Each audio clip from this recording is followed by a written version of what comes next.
en la medida que uno va aprendiendo y uno va comprendiendo que Dios nos ama, que de veras Dios me ama y lo sé en mi corazón y lo sé en mi interior,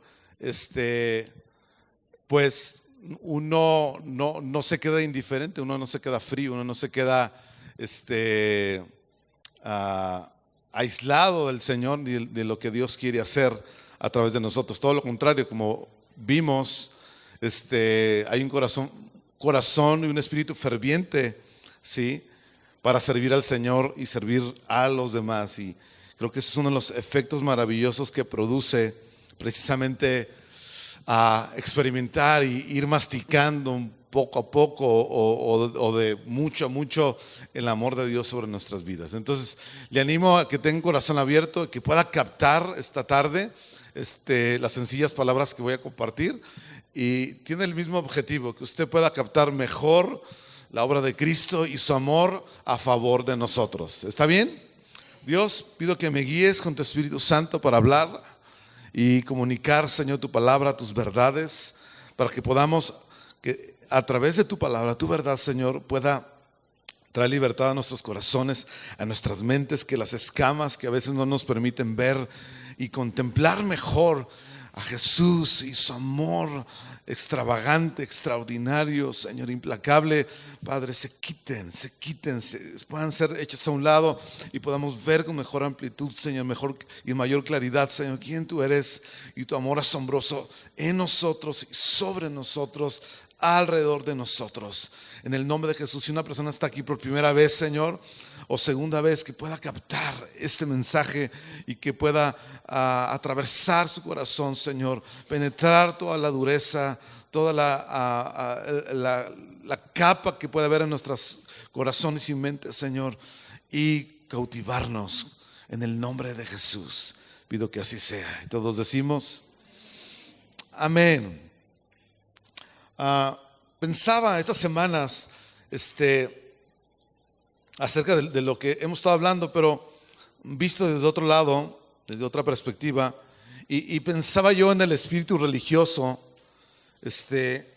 o en el pensamiento, o en la mentalidad religiosa que los seres humanos con los cuales todos batallamos, todos luchamos, podemos estar conscientes de ello, podemos no estar conscientes de la mentalidad religiosa o espíritu religioso que todos los seres humanos peleamos y luchamos constantemente. Y las semanas anteriores, casi 2 meses atrás, mientras Ramín estaba aquí compartiendo, trajo ese pensamiento de Dios a mi mente acerca del espíritu religioso, de cómo es, cómo funciona, cómo se ve en los seres humanos todos los días. Y cuando él nos hablaba del Islam y nos hablaba acerca de toda el rigor, pues, que implica ser un musulmán a través del Islam, me movía mucho, porque yo pensaba en el contexto mexicano. Yo siempre estaba pensando en nuestra cultura mexicana, ¿verdad? Y creo que el espíritu religioso, ¿verdad?, es el esfuerzo que nosotros hacemos para satisfacer a los demás, o el esfuerzo que hago para satisfacerme a mí mismo, porque así es el espíritu religioso que opera en todas las filosofías y religiones del mundo. Básicamente la gente se está esforzando, es una clase de esfuerzo pequeño o grande por satisfacer aquel personaje, aquel Dios, aquel personaje, ¿verdad?, divino, etcétera, etcétera. Y creo que el espíritu religioso en una persona se ve reflejado de otras maneras, aunque no necesariamente es una persona religiosa como para nosotros nuestro pensamiento es, porque para nosotros una persona religiosa pues está vestida de cierta manera, habla de cierta manera, tiene cierto comportamiento moral, está en ciertos lugares religiosos y acude a ellos de vez en cuando, hace algunas clases de rezos u oraciones, ¿verdad?, eventuales o constantes, y para nosotros una persona religiosa es ese tipo de persona. Y aunque eso es cierto en alguna medida, el espíritu religioso es más que simplemente algo externo. o manifestado de esa manera. Creo que el espíritu religioso, repito, es el esfuerzo que hago para satisfacer a los demás o el esfuerzo que hago para satisfacerme a mí mismo. Y siempre el espíritu religioso está tratando de satisfacer a alguien más. Siempre es así. En una persona, siempre está tratando de hacer alguna cosa y siempre se trata de algún esfuerzo que uno hace, ¿verdad? En relación a otras personas, ¿sí? Pero el problema con el espíritu religioso, ya sea hacia alguna clase de divinidad o hacia alguna persona, es que nunca puede satisfacer ni a los demás ni a sí mismo. Nunca puede hacer eso, ¿sí?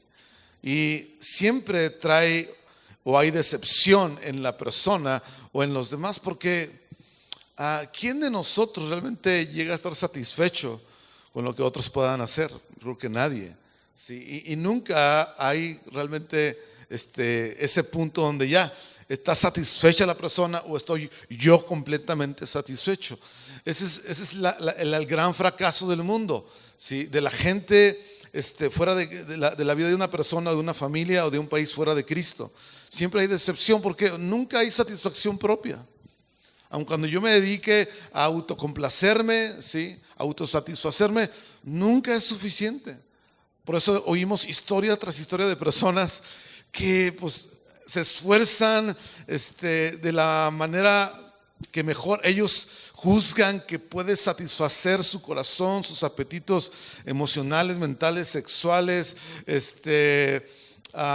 económicos, familiares, o lo que sea, y nunca hay realmente plena satisfacción o autocomplacencia plena, ¿sí? Y por eso tantas historias que uno escucha, tanta gente que pues termina en un desastre, en una soledad, en una miseria, porque nunca realmente el corazón humano llega a satisfacerse a sí mismo y tú encuentras decepción en ti mismo o decepción hacia afuera, hacia los demás. Entonces, dicho de esa manera, creo que todos los seres humanos somos religiosos, ¿sí? Desde el huerto del Edén. Todos sin excepción actuamos así, todos en este auditorio. Y de hecho, todos los seres humanos, ¿sí? De alguna manera, en alguna medida, todos buscamos autosatisfacernos o satisfacer a algo o a alguien más. Tú puedes decir, bueno, pastor, no, yo odio la religión, no me gusta. Sí, yo creo que si les pregunto ¿a cuántos les gusta la religión? Es probable que la mitad de ustedes digan, no, yo no, a mí no me gusta la religión, es una cosa que odio, la gente religiosa me incomoda, no me gusta.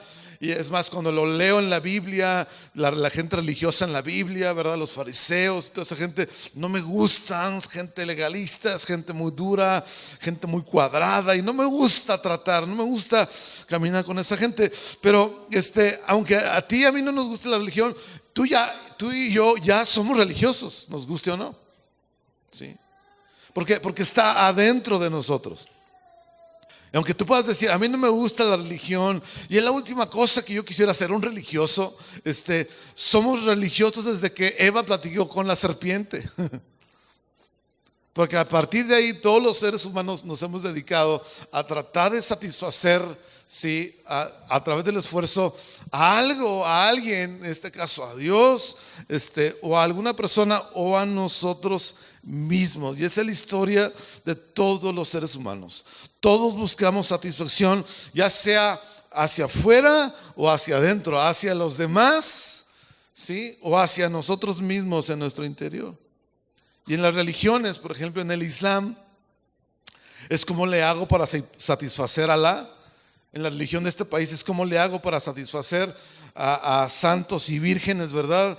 ¿Cómo quedo bien con ellos para que, ¿verdad? Yo reciba alguna cosa de ellos, a ver cómo me gano alguna cosa de ellos, para ver cómo ellos me dan alguna cosa, ¿sí? A través de algún esfuerzo o alguna cosa que yo pueda darles a ellos, satisfaciéndoles.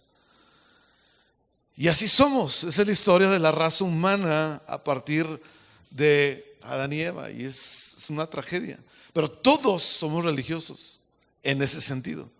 Aunque por fuera no tengamos el aspecto, las palabras o la fachada que ya mencioné o el aspecto externo, todos somos religiosos porque nosotros casi todos nos dedicamos a hacer esto, conscientes o inconscientemente. Ahora, ¿cómo se ve el espíritu religioso en el día a día en nosotros? ¿Sí? Y aunque ya mencioné algo de eso, creo que se ve de muchas maneras, pero hay muchas perspectivas en que lo puedes ver, pero creo que es tratando de quedar bien. Una forma de verlo es tratando de quedar bien con los demás, ¿sí? Haciendo cosas para ser aceptado o haciendo cosas para que los demás piensen bien de ti o de mí, o haciendo cosas tratando de cumplir el estándar del resto de las personas. ¿Sí? Puede ser económico, puede ser social, puede ser de vocabulario, puede ser de trabajo, de muchas maneras, siempre, ¿sí?, tratando de quedar bien y que la gente piense bien de mí y para ser aceptado de una o de otra manera. Eso sucede en las familias, eso sucede en una empresa, eso sucede hasta en una iglesia, ¿verdad? Que son las cosas que yo necesito hacer para que este grupo de personas me acepte, me haga parte de su círculo, ¿verdad? Y todos creo que hacemos algo de eso, aunque no necesariamente con una mala motivación, pero creo que todos lo hacemos constantemente, y es algo que rige nuestras vidas, ¿sí? La otra manera en que cómo se ve el espíritu religioso en el día a día en una persona es que estás tratando de quedar bien, si no con los demás, ahora contigo mismo, ¿sí? Solo dándote gusto a ti mismo, ¿sí? Dándole vuelo a la hilacha para darte gusto a ti mismo, tratando de vivir por mí y para mí, ¿sí? Y ese es el otro lado, ¿verdad? Es el lado externo hacia la gente o hacia alguna clase de deidad que se ha reflejado aquí en el planeta Tierra hacia las personas, ¿sí? O hacia adentro, es decir, hacia mí mismo, siempre dándome gusto a mí mismo. ¿Sabes? Según los sociólogos, vivimos en la era más narcisista, es decir, más egoísta de la historia. Nunca ha habido más gente más egoísta que en el siglo XXI, en el año 2000, que estamos, 2018, ¿sí? Por muchas razones, no solamente por las redes sociales, pero hay muchas cuestiones que ponen claro el asunto y lo hacen real, ¿sí? Somos la generación más egoísta que jamás ha pisado este planeta. Es decir, somos la gente que vive con más enfoque en sí misma, como dice un predicador, ensimismados, solo dándonos gusto a nosotros, ¿verdad? Incluso como creyentes, incluso con Biblia y todo, ¿verdad? Constantemente solamente vivimos para darnos gusto a nosotros. Y tú puedes leer la escritura, puedes leer los evangelios principalmente y ver los religiosos en la Biblia. Y tú ves que el problema con ellos no era lo que ellos hacían, era muy bueno lo que ellos practicaban. Era muy bueno, era muy justo, era muy, muy recto, ¿sí? El problema es que lo que hacían, lo hacían para tratar de satisfacer a Dios, de quedar bien con Él. Y peor aún, para tratar de satisfacerse a sí mismos. Y tú ves las historias de ellos, tú ves las conductas que ellos tenían en el día a día. Y eran gente, ¿verdad? Que se daba gusto en algunas cosas porque eso los hacía sentir como importantes, o que la gente los viera como importantes por lo menos, ¿verdad? Y tenían algunas prácticas ceremoniosas y otras no tanto porque abusaban, le robaban a las viudas, por ejemplo. Despojaban a las viudas de sus bienes, se aprovechaban de que no tienen un esposo que las defendiera o les diera seguridad y se aprovechaban de ella. Y toda su conducta diaria tenía que ver con, ¿verdad?, darse gusto y satisfacerse a sí mismos, ¿sí? Y en cuanto a su trato moral, todo su enfoque era cómo quedamos bien con Dios, cómo le hacemos para que Dios nos acepte. Y ese era su constante de todos los días. Entonces el problema, repito, no era lo que hacían, sino por qué o para qué lo hacían, ¿sí? Ahora, el problema con nosotros es que casi todo lo que hacemos, lo hacemos para tratar de lograr satisfacer y quedar bien con los demás o con nosotros mismos. Piénsalo, o sea, te hago una pregunta. ¿Cuánto de lo que tú haces, lo haces fuera de estas dos cosas? Tratar de quedar bien con alguien, incluso Dios, o quedando bien contigo mismo, tratando de esa palabra, tiene que haberla ensayado más, ¿verdad? La pregunta es, ¿cuánto de lo que haces lo haces solo para darte gusto? Sí. Solamente piensas en darte gusto a ti mismo.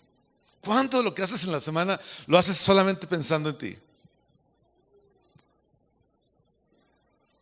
¿Verdad que un alto porcentaje? ¿Sí o no? No en mala onda, no me malentiendan, no es echar culpas aquí, decir, qué malvados somos. Es que nuestro enfoque, el enfoque del espíritu religioso es ese. Es cómo nos satisfacemos, cómo nos autocomplacemos a nosotros. A través de cosas buenas, no necesariamente malas, pero también a través de cosas malas. Y así es como realmente casi todos los seres humanos lo hacemos. Entonces mucha gente está constantemente tratando de quedar bien con su jefe, ¿verdad? Con sus papás, miente, pone una cara, ¿verdad? Hace como que trabaja, ¿verdad? Está con la gorda y se aparece el jefe inmediato y, ¿verdad? Avienta la gorda debajo del escritorio y ya está. O sea, todo el mundo hacemos eso, todo el mundo lo hemos hecho alguna vez, ¿sí o no? Porque estamos siempre tratando de quedar bien con la gente. Sí, les he platicado aquí. Es chistoso pero triste, ¿verdad? Dice un pastor amigo mío que una vez fue a visitar a una familia y cuando llegó y tocó a la casa, le abrieron y pásale, pastor, ¿verdad? Y estaban clavadísimos viendo la televisión, viendo alguna cosa, ¿verdad? Y no que sea malo eso, pero apaga la televisión, coge, levanta los cojines, ¿verdad? Y arregla todo, ¿no? Porque llegó el pastor, ¿no? Y dice pastor amigo mío que entonces se metió y se puso en la sala y puso la mano sobre la tele. La tele estaba caliente. Ya como unas 3 horas ahí la gente viendo la televisión, ¿no? Entonces todo el mundo a veces actuamos de esa manera, repito, a veces conscientes o no conscientes, pero siempre de alguna manera tratando de quedar bien con la gente, o que la gente piense bien de uno, ¿verdad? Que un maestro piense bien de mí, ¿verdad? Que el maestro piense que yo sí estudié, ¿verdad?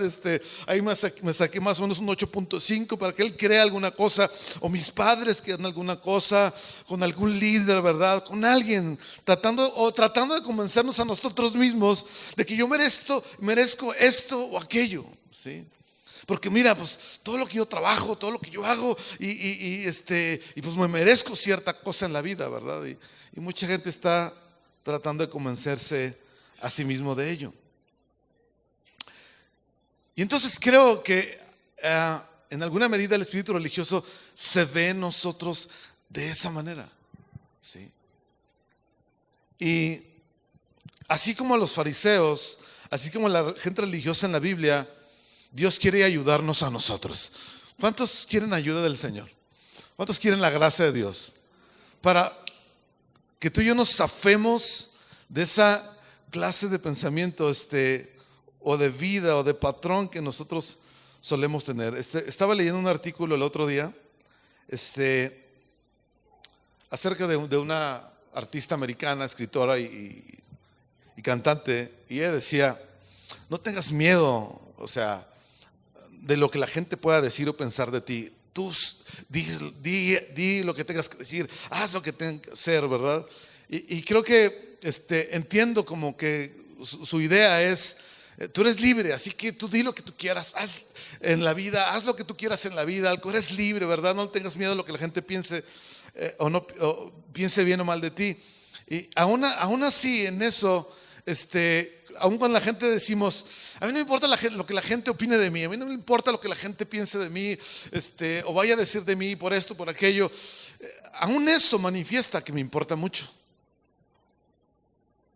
¿Y sabe cómo sabemos que a nosotros nos importa mucho lo que la gente opine de nosotros y cómo nosotros estamos afanados a que la gente piense bien de nosotros? Porque cuando alguien nos critica o alguien hace un comentario acerca de nosotros, nos hundimos. Alguien dijo algo, alguien dijo un comentario en la familia, con los vecinos, o en el trabajo, en la escuela, ¿Y qué le pasa a la persona que le importa mucho lo que la gente dice? Aunque diga que no le importa, se hunde. O se pone fúrica y empieza a sacar las uñas y a defenderse, ¿no? No, pero ¿por qué, verdad? ¿Y por qué está diciendo eso? Si yo aquello y lo otro, y empieza a defenderse. Y como me dijo sabiamente un amigo hace años aquí, no te trates de limpiar el lodo. ¿Qué pasa si usted está lleno de lodo y quiere quitar el lodo de encima? Se embarra más, ¿va? Y él me dijo, no te defiendas. El lodo se seca solo y se cae. Dije, órale. Aprendí a no defenderme, a no sacar las 20 uñas tratando de defenderme de los que me criticaban o hacían alguna cosa contra mí, con razón o sin razón, ¿verdad? Intencional o no intencionalmente. Pero eso le sucede a la gente que nos importa mucho lo que la gente pueda opinar o decir de nosotros. Nos defendemos y nos enojamos o nos deprimimos. Y sí es cierto, ¿verdad? No soy nada, de veras sí es cierto, yo de plano soy un fracasado, yo de plano sí no sirvo para nada, lo que tienen razón, y uno se empieza a hundir y aunque uno no lo diga, uno ya lo pensó. ¿Sí? Y esa es una prueba sencilla para ver de veras qué tanto vivimos para satisfacer el ojo, la opinión o el pensamiento de los demás. Y por eso digo que todos de alguna manera somos religiosos. Sí. Somos religiosos de corazón desde que Adán y Eva cayeron en el huerto del Edén. Entonces la pregunta es, ¿cómo Dios? Porque Dios quiere ayudarnos, Dios quiere zafarnos de ese lugar. Y mi pregunta en mi cabeza es, ¿cómo Dios nos puede ayudar? ¿Cómo ama Jesús a un religioso? ¿Y cómo lo saca de esa forma de vida? ¿Sí? Y se lo digo de una manera muy sencilla. ¿Sabe cómo lo hace Jesús? Quedando Él bien con Dios. Satisfaciendo Él a Dios. ¿Cómo Jesús nos zafa a nosotros de una vida religiosa, un espíritu religioso? Repito, quedando Jesús bien con Dios. Satisfaciendo Jesús a Dios. ¿Para qué? Para que nosotros dejemos de intentarlo. Porque nadie aquí puede quedar bien con Dios. Nadie puede satisfacer a Dios. Sí. Ni los que están en plataforma o estamos en plataforma. Nadie. Y Jesús lo hace, y Él sí lo hace para que nosotros dejemos de intentarlo. Para que nosotros creamos y confiemos en Jesús. Sí. Hay muchos pasajes, pero voy a leer algunos cuantos nada más. Por ejemplo, Marcos 10:45 nos dice acerca de Jesús, porque el Hijo del Hombre, dice, no vino para ser servido, es Jesús hablando, sino para servir y para dar su vida en rescate por muchos. ¿A qué vino Jesús? Para servir. No vino para ser satisfecho, no vino para quedar bien, sí, con nadie. Él vino para satisfacer a Dios. Sí. Dice Hebreos capítulo 10, versículo del 5 al 7. En la versión internacional dice, por eso, al entrar en el mundo, Cristo dijo lo siguiente: a ti no te complacen sacrificios ni ofrendas, en su lugar, y se me preparaste un cuerpo físico, no te agradaron ni holocaustos ni sacrificios por el pecado. Pero por eso dije, aquí me tienes, Dios, como el libro dice de mí, he venido, Dios, a hacer tu voluntad. ¿A qué vino Jesús a la tierra? A hacer la voluntad de Dios. Aquí me tienes. Jesús vino a satisfacer a Dios, al Padre. Jesús vino a quedar bien con Él, porque tú y yo no podíamos hacerlo y no podemos hacerlo. Sí. ¿Verdad que es triste ver personas, incluso en nuestra propia familia, tratando de quedar bien con Dios, tratando de satisfacer alguna deidad? ¿Verdad que es muy triste? Y uno dice, híjole, si la persona pudiera abrir los ojos y ver. Porque uno los ve haciendo alguna clase de manda o cumpliendo alguna clase de promesa Y es bien triste cómo la religión le chupa la vida a las personas. Cómo le chupa el corazón a la gente. Sí. Porque ningún ser humano realmente puede satisfacer a Dios. Y por eso Jesús venía a la tierra a satisfacer, a quedar bien con Él, lo cual nosotros no podíamos hacer. Uno de mis versículos favoritos dice en 2 Corintios 5:21, al que no conoció pecado, o sea Jesús, por nosotros Dios lo hizo pecado, para que nosotros fuésemos hechos la justicia de Dios a través de Jesús. Al que no conoció pecado. O sea, Jesús nunca pecó. Jesús nunca vivió para sí mismo, para satisfacerse a sí mismo o para quedar bien con los hombres. Sí. Jesús nunca pecó, y eso significa que Jesús nunca hizo su propia voluntad. Jesús solo hizo, como ya leímos en Hebreos, la voluntad de Dios. Y al hacerlo, satisfizo el corazón y el estándar que Dios tenía para la humanidad. ¿No le parecen grandes noticias?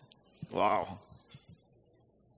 De tal manera que yo ya no tengo que tratar de quedar bien con Dios, o tratar de quedar bien con la gente, o tratar de satisfacerme o autocomplacerme a mí mismo, porque alguien ya lo hizo delante de Dios. Pero esas son las ramas que los seres humanos, en las cuales a veces nos trepamos, sí, y jugueteamos a veces. Pero el que no conoció pecado, el que solo lo hizo la voluntad de Dios, sí lo hizo por nosotros, para nosotros. ¿Sabes? Se dice que Adán en el huerto del Edén, lo único que tenía que hacer era obedecer. Y entonces, a través de su obediencia, iba a disfrutar la bendición de Dios. Pero a pesar de todo eso, Adán escogió desobedecer. Wow. Era lo único que tenía que hacer Adán. Y no lo hizo. Ahora, quiero que te imagines lo opuesto. Satisfacer a Dios era obedecerlo perfectamente en todo. ¿Estamos de acuerdo? Si Jesús obedecía perfectamente a Dios en todo, significaba que enfrentaría la muerte y la agonía en la cruz del Calvario. A pesar de todo eso y sus implicaciones, Jesús, con total y absoluta determinación, Jesús escogió vivir en obediencia, lo cual lo llevó a morir.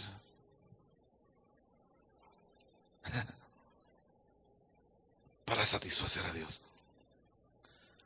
Déjase lo pongo de otra manera. En el jardín del Edén, Dios le dijo a Adán: obedéceme y vivirás. Y Adán desobedeció. ¿Qué hizo Adán? En el otro jardín, en el huerto de Getsemaní, Dios le dijo a Jesús: obedéceme y morirás. ¿Y Jesús qué hizo? Obedeció. ¿No le estalla eso su cerebro? El otro, si obedecía, iba a vivir. Jesús, si obedecía, iba a morir. El primero no obedeció. El segundo, con total y absoluta determinación, fue y obedeció hasta la muerte, y muerte de cruz, para lograr satisfacer y quedar bien con Dios, porque nosotros no podíamos. Sí, wow. Por eso nadie podemos satisfacer a Dios. Es más, nadie queremos, ni tenemos siquiera la disposición para obedecer, mucho menos de obedecer y morir. Así es el ser humano de rebelde. Así lo dice un autor. El ser humano ni siquiera tiene la disposición de querer obedecer a Dios. Sí. Imagínense, obedecer y morir. No. Sí. Pero Jesús sí lo hizo para nosotros, por nosotros. Diga conmigo: por mí. Y al hacerlo, tú y yo no tenemos que seguir esclavizados y dominados para tratar de quedar bien con Dios, o quedar bien con los demás, o tratar de vivir una vida de autocomplacencia. Y en el momento que lo creo, que creo en lo que Jesús hizo, uno queda libre. Ya aquello no tiene la capacidad de dominarme como lo hacía, de esclavizarme como me tenía esclavizado. Hola. Sí. Qué emoción, ¿no? Lo que Jesús ha hecho por nosotros. Sí. Por eso, como hemos hablado, lo que único que Dios está buscando es cómo, no es qué cosas hacemos, sino que nosotros creamos en Él. Ahora, cuando yo me niego a creer en Él, a confiar en Él, lo que yo estoy diciendo es, yo por mis propios medios voy a quedar bien con Dios. Voy a hacer lo que sea necesario para tratar de satisfacerlo a través de mis esfuerzos. Bien, un momento. Te garantizo que no van a pasar ni 30 minutos cuando tú ya vas a estar clavado en lo tuyo. Ay, Dios, sí, la voluntad de Dios, ¿verdad? Porque así somos los seres humanos. ¿Por qué? Porque por dentro somos egoístas y solo buscamos satisfacernos a nosotros mismos. A menos que yo crea en Él y crea que Él ya lo ha hecho por mí. Ya ha hecho lo que yo no podía hacer. Amén. Bueno, no le he hecho la pregunta, pero se la hago. ¿Cuántos de nosotros, si quiere levantar la mano está bien, si no lo tiene que hacer, pero cuántos de nosotros somos de los que nos gusta, somos muy dominados o muy acostumbrados a tratar de quedar bien con la gente? Yo soy uno de ellos. A veces no me doy cuenta, pero poco a poco me doy cuenta. Ay, caray, ¿por qué estaba haciendo yo eso? ¿Por qué hice yo eso? ¿Cuántos somos del otro lado? ¿Cuántos somos de los que nos gusta autocomplacernos y vivimos casi para eso?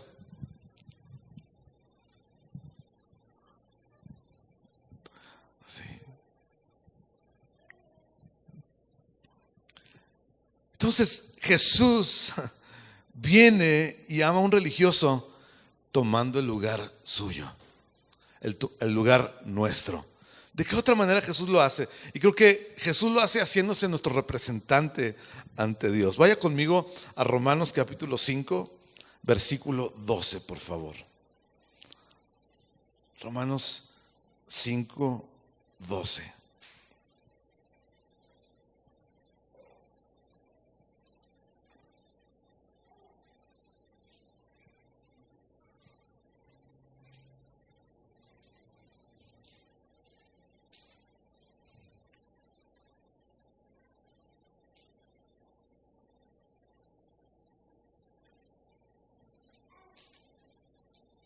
Sabes, antes de leer, pienso, Jesús era la única persona en este planeta que tenía el derecho para decir, yo voy a hacer lo que yo quiera. Este día 16 de septiembre, ¿verdad? Si Jesús fuera mexicano, Jesús vivió tan perfectamente en obediencia que el único que tenía derecho a vivir y a tomar un día para hacer lo que a mí se me antoja y darme gusto a mí mismo, ¿verdad? Era Jesús. ¿Y sabes lo que hizo Jesús? Dijo, Señor, no se haga lo que yo quiera, no se haga mi voluntad, sino lo que tú quieres, Padre. Renunció a ese derecho. Renunció a autocomplacerse para dar su vida por nosotros.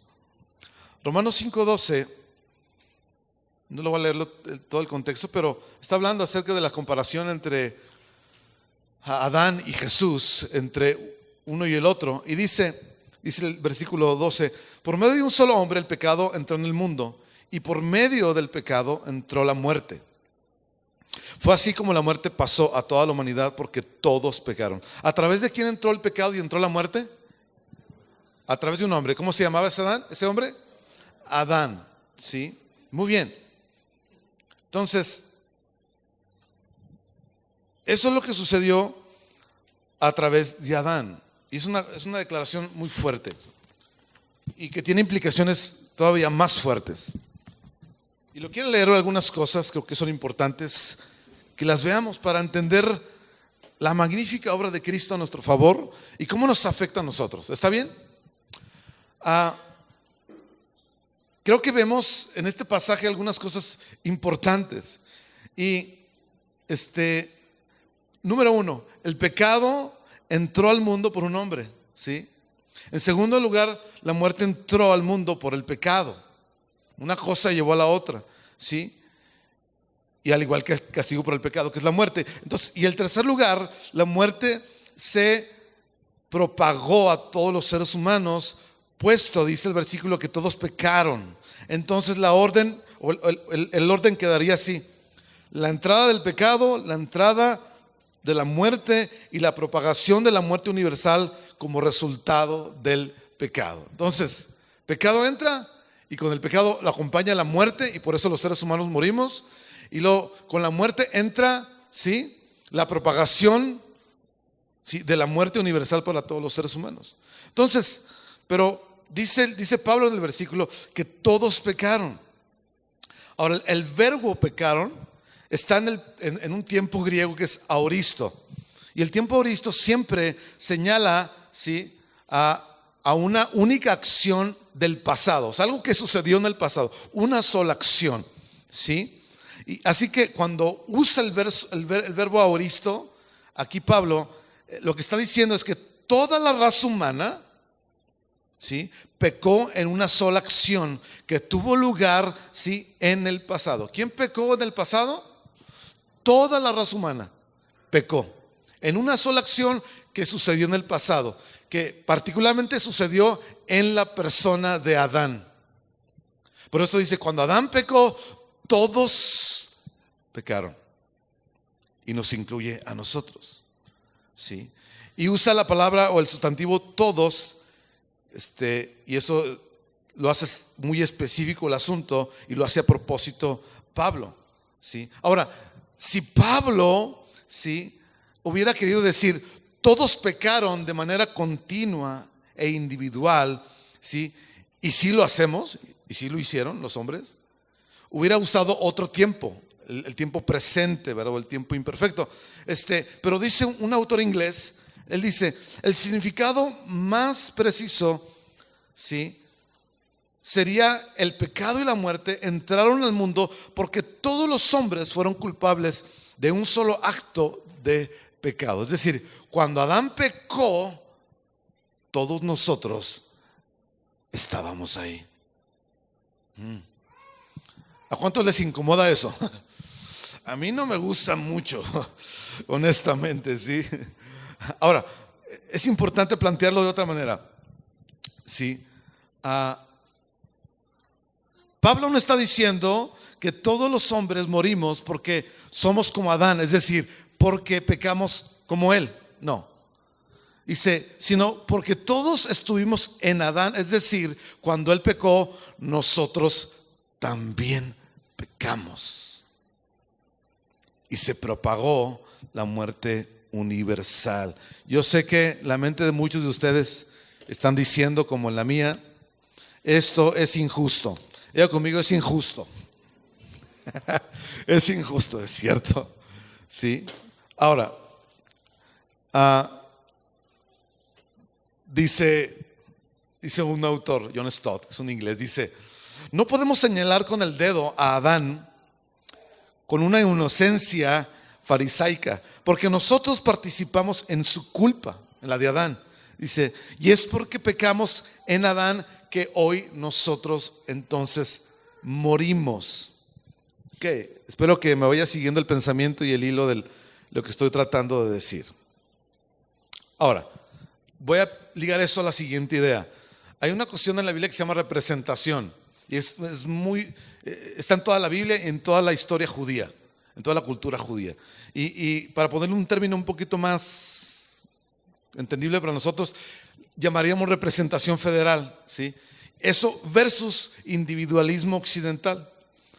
Entonces, esta enseñanza o esta idea de que por una sola persona toda la llevamos, que por la equivocación y el error de una sola persona toda la estamos pagando, eso a nosotros los occidentales nos incomoda mucho, porque decimos, aquel la regó, que aquel pague. Yo no estaba ahí, yo no decidí por él, a mí no me preguntaron, yo no voté por él como mi representante, ¿no? Entonces, esta enseñanza es un poquito compleja de entenderla para nosotros y suena repugnante a veces, ¿no? Para nosotros los occidentales. Entonces, ¿por qué? Porque nosotros somos altamente individualistas. En Occidente, o sea, en este lado del charco, México, América, cada ser humano es una isla, ¿sí? Interconectado, pero ascendiendo o descendiendo, teniendo éxito o fracaso, ¿sí? O fracasando de acuerdo con nuestras propias acciones, decisiones y habilidades. Y vemos a la humanidad, dice el autor, como miles de millones de unidades autónomas. O sea, cada quien en su mundo, para que me entienda el mexicano. Sí. Todos como islas. La idea, dice, de solidaridad es que puedes tener una relación legítima. No, ya me adelanté. Dice, la Biblia tiene un enfoque radicalmente diferente. Uno de solidaridad humana. Dice, las personas en siglos pasados y en otras culturas han aceptado esta verdad mucho mejor que nosotros. Entienden, sí, y aceptan la idea de que el individuo es parte de una familia, de algo más grande. Tribu o clan, no un todo en sí mismo. O sea, la idea individual en la cultura judía no entra. En las culturas antiguas no entra eso del individualismo. El individuo siempre es parte de algo más grande, de una familia en este caso. Entonces dice, la idea de solidaridad es que se puede tener una relación legítima con una persona, de modo que lo que sea que la persona logre o pierda, tú lo logras o lo pierdes. Es decir, lo que te afecta a ti, me afecta a mí. Si tú logras y triunfas en algo, es mi triunfo y es mi logro. Si tú fracasas en algo y la embarras en algo, también es mi fracaso. ¿Sí me capta? Esa es la idea bíblica que encontramos. Ahora, en el concepto de del representante, un representante involucra a los que representan, ¿sí?, en los frutos de su acción, para bien o para mal, ¿sí? Entonces, de hecho la palabra federal viene de una palabra que es feudos o foedus y significa pacto. O sea, un representante es una persona que por medio de una relación de pacto representa o sustituye a otra persona, ¿sí? Entonces,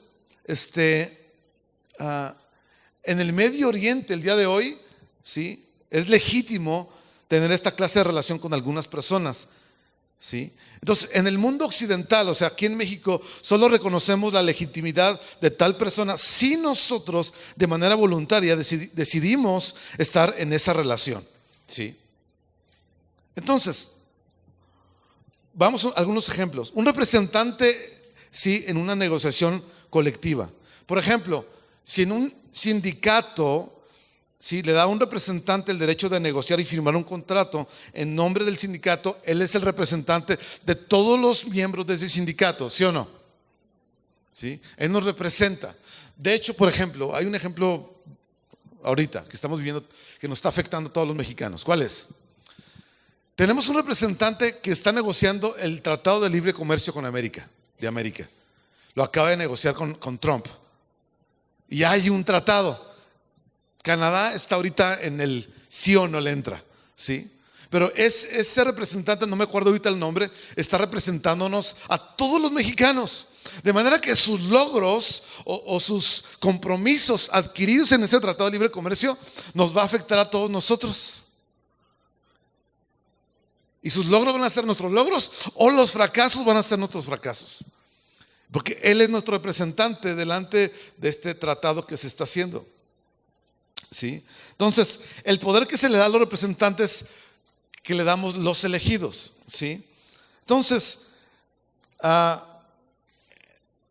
tú y yo no estamos en esas reuniones de negociaciones, está el representante nuestro. Tú y yo no votamos por esto, por aquello. Él nos representa y Él habla por nosotros, ¿cierto? Entonces, la otra cosa es que cuando un acusado entra en una relación con un asesor legal, ¿qué sucede ahí? El abogado representa al cliente en el tribunal y tiene literalmente poder notarial para representar al cliente de varias maneras importantes, ¿sí?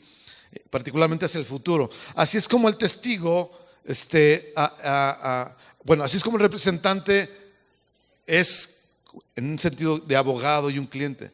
Un teólogo escribió lo siguiente, dice acerca de Cristo como nuestro representante federal. Dice, la relación de Cristo con su pueblo es la de un abogado legal para con su cliente. El primero se hace pasar por el segundo. El abogado se pone en el lugar del cliente mientras dura, es la relación más íntima posible.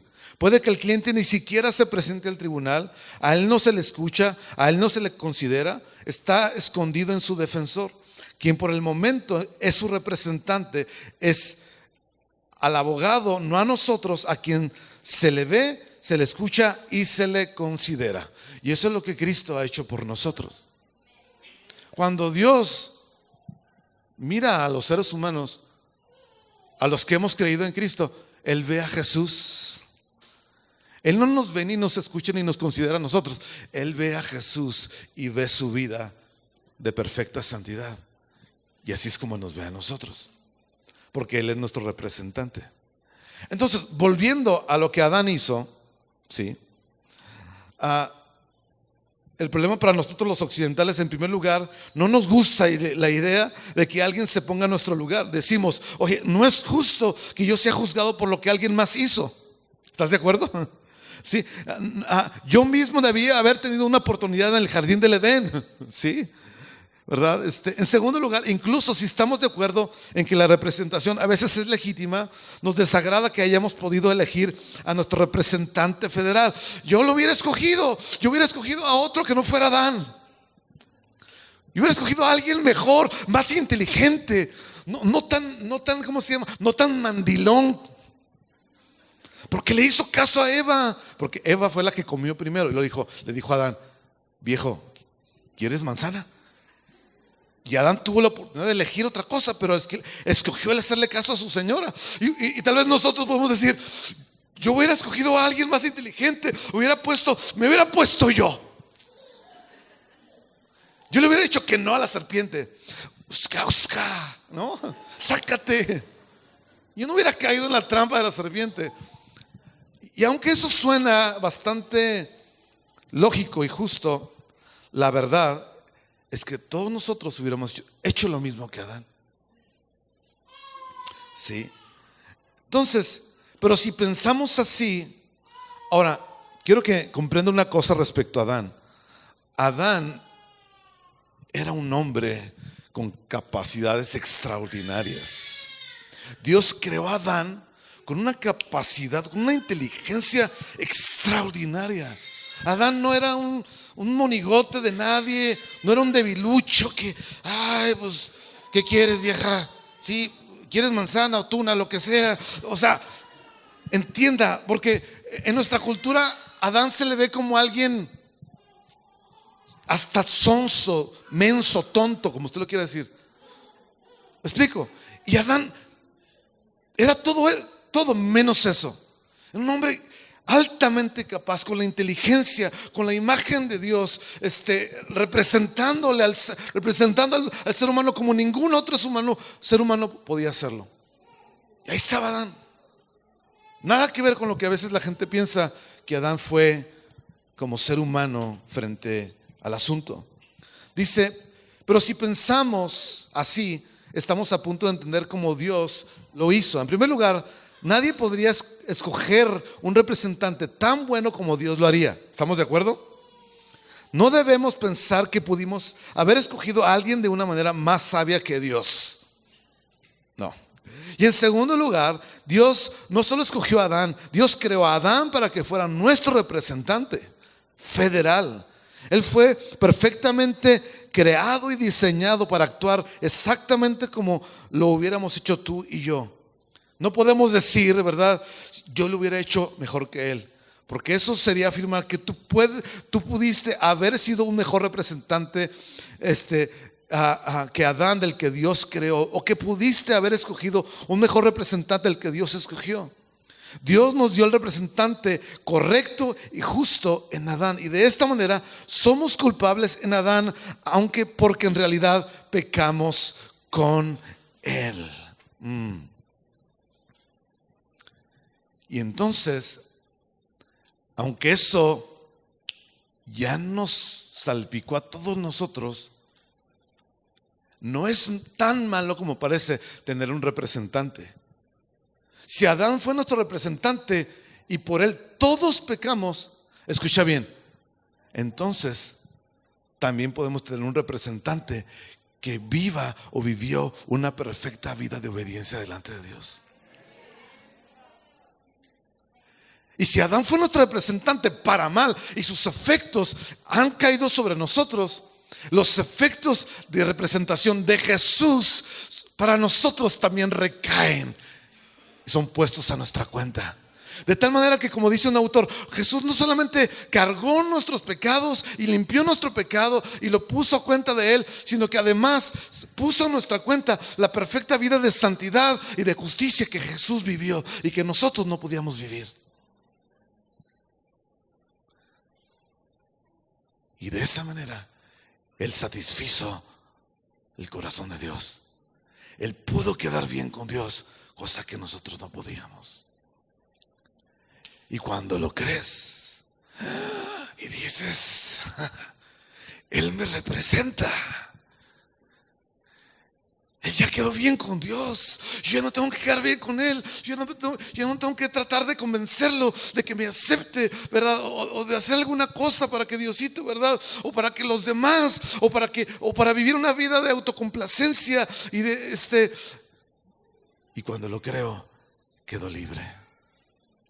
Nada es más poderoso para romper esa vida egoísta donde yo vivo solamente para mí mismo que creer el hecho de que Jesús ya lo ha hecho y es mi representante. Sí. Y aunque yo no voté por él, y aunque yo no lo escogí a él, de todos modos sigue siendo mi y nuestro representante delante de Dios. Qué increíble, ¿no? Aunque nosotros no estuvimos cuando Jesús murió, cuando Jesús resucitó, aunque no estuvimos allá hace 2000 años, sí, es como si hubiéramos estado exactamente ahí juntamente con Él. Como si hubiéramos muerto con Él y como si hubiéramos resucitado juntamente con Él. Y pum, ya no tengo que quedar bien con nadie. O tratar de satisfacer a la gente. O de satisfacerme a mí mismo. Él lo ha hecho. Y Él es al mismo tiempo mi satisfacción. Él al mismo tiempo es mi gozo. Porque no puedes desconectar una cosa de la otra. No solamente Él ya quedó bien con Dios, sino que además Él se vuelve mi gozo y mi paz y mi satisfacción y mi seguridad. Y puedo estar en paz y puedo estar bien. Ya no vivo una vida egoísta. Quedo libre de aquello que me quiere dominar, que me quiere esclavizar. Amén. Sí. ¿Cuántos quieren eso? ¿Cuántos quieren esa libertad? Entonces, quiero que pienses cuánto de lo que tú vives y haces es de autocomplacencia o tratando de complacer a los demás. Porque de ahí es donde Dios te quiere sacar. ¿Están conmigo? Ahora, ¿cuántos de nosotros manipulamos y mentimos y hacemos nuestras movidas para tratar de quedar bien con gente?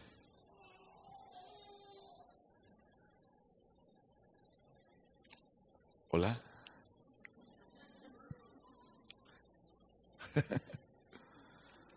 Creo que todos, más que nos cuesta trabajo reconocerlo. ¿Verdad que sí?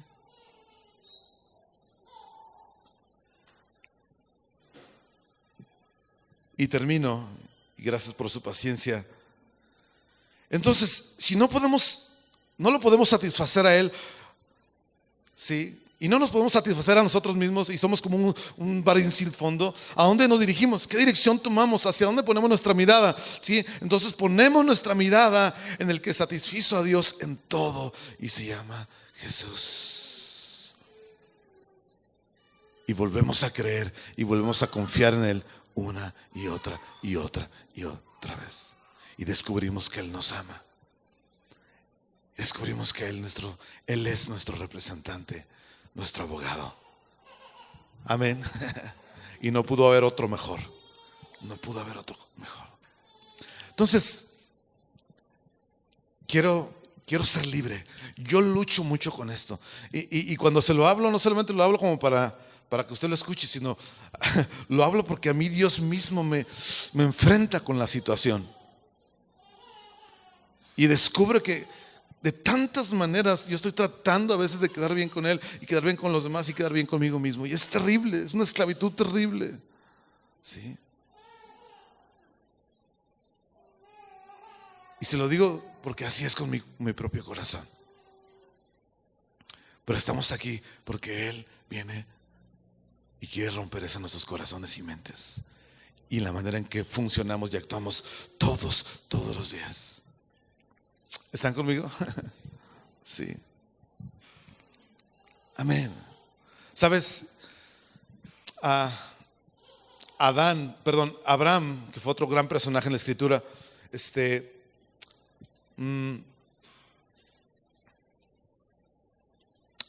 buscaba un hijo, era un hombre rico, no tenía a quién dejarle su herencia, era mucha la riqueza. Y le pide a Dios un hijo, Dios le da un hijo en promesa, tiene el hijo y el hijo crece y el hijo se vuelve, el corazón de Abraham se empieza a dividir, si Dios o mi hijo, su lealtad empieza a dividirse y Dios le pide a su hijo en sacrificio, ¿sí? Y es que Abraham necesitaba ver a Dios como aquel que ya era todo lo que él necesitaba, como aquella persona en la que solo necesitaba confiar. ¿Sí? Pero ya todas sus esperanzas estaban cambiando de Dios hacia su hijo. Y Dios lo prueba y le dice: dame tu hijo.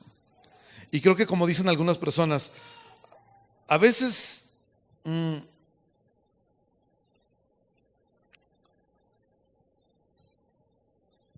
¿cómo dice? Estoy tratando de acordar la frase.